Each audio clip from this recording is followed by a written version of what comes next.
টানা বৃষ্টি ও উজানের ঢলে ফেনীর ফুলগাজীতে মুহুরী ও সিলোনিয়া নদীর দুটি স্থানে বাঁধ ভেঙে ৬টি গ্রাম প্লাবিত হয়েছে। স্থানীয়রা জানান, নদীর পানি ঘরে ঢুকে পড়েছে, দেখা দিয়েছে দুর্ভোগ। পানি উন্নয়ন বোর্ড বলছে এখনই বাঁধ মেরামত সম্ভব নয়, নিতে হবে টেকসই ব্যবস্থা। ইয়াসিন সুমনের পাঠানো তথ্যচিত্রে ডেস্ক রিপোর্ট।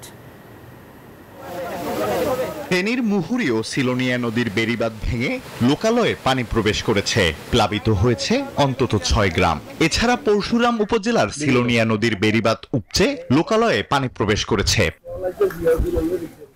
স্থানীয়রা জানান, মুহুরী নদীর বাঁধের একটি স্থানে ও গোসাইপুর এলাকার সিলোনিয়া নদীর বন্যা নিয়ন্ত্রণ বাঁধের একটি অংশে ভাঙনের সৃষ্টি হয়। এতে উত্তর বড়ুইয়া, দক্ষিণ বড়ুইয়া, বণিকপাড়া, বসন্তপুর ও জগৎপুর এলাকা প্লাবিত হয়েছে। অনেকে রয়েছে পানিবন্দী, আবার অনেকে বাড়িঘর ছেড়ে অন্যত্র আশ্রয় নিয়েছে। নদীর ভাঙনের কারণে বাড়িঘর সব ডুবে গেছে, এখন আমরা কই যাব? যাওয়ার মতো রাস্তা নাই। গতকাল রাত থেকে পানি উন্নয়ন বোর্ডের ২-১ বার আসছিল, কোনো কাজটা সংস্কার করবে বলছে, কোনো সংস্কার করে নাই, আয় চলে গেছে।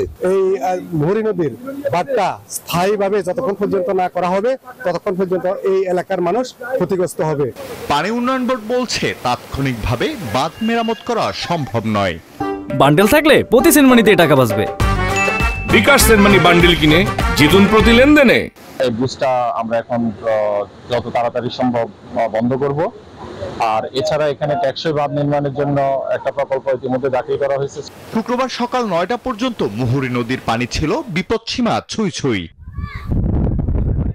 আলহাদি খান, ডেস্ক রিপোর্ট, নিউজ 24।